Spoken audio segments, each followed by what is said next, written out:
Almonte's Key Food, proudly serving communities throughout Brooklyn, Queens, and Long Island for over 30 years. When you shop Key Food, you'll always find fresh products, great weekly specials, and exceptional personalized service. Visit at any of their Key Food stores at 8235 153rd Avenue, Lindenwood, New York, 935 Rosedale Road, Valley Stream, New York, and 6620 Avenue U, Brooklyn, New York. Sunday morning. Well, let's have an update of what's going on in the financial markets by John Terrett. Well, John, give us your pulse of the situation.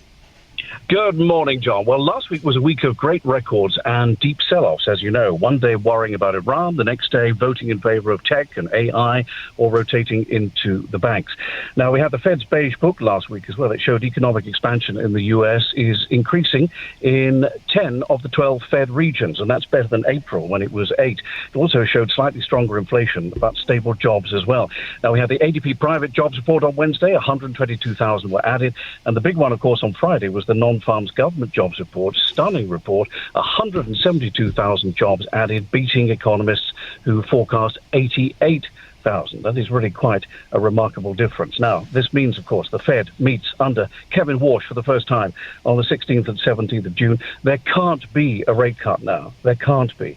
And Wall Street, I will tell you, John, is talking about a rate hike, if not two, before the year's end. And they did not like that on Wall Street on Friday. You saw the big tech sell-off, and the reason is technology stocks, exciting though they are often over-leveraged. In other words, they have debt, they have borrowings, and when the interest rate goes up, they have to spend more on servicing their debt than they can on innovation, and that's basically the problem.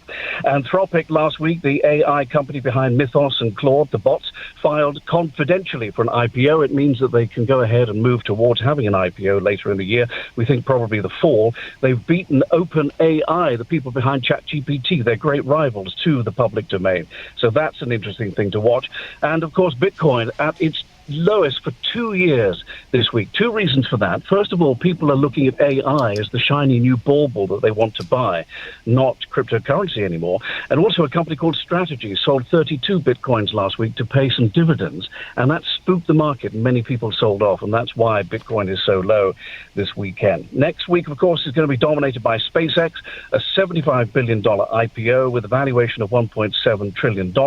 The pricing is already going up. They said it will be $135 per share. Already people are buying in, so we'll find out what the final price will be on June the 11th, but it's likely to be more than the predicted $135 per share.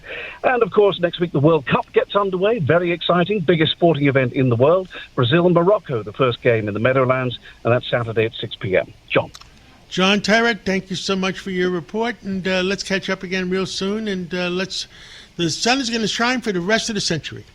I think, the forecast of this week is great. I might have to get my shorts out.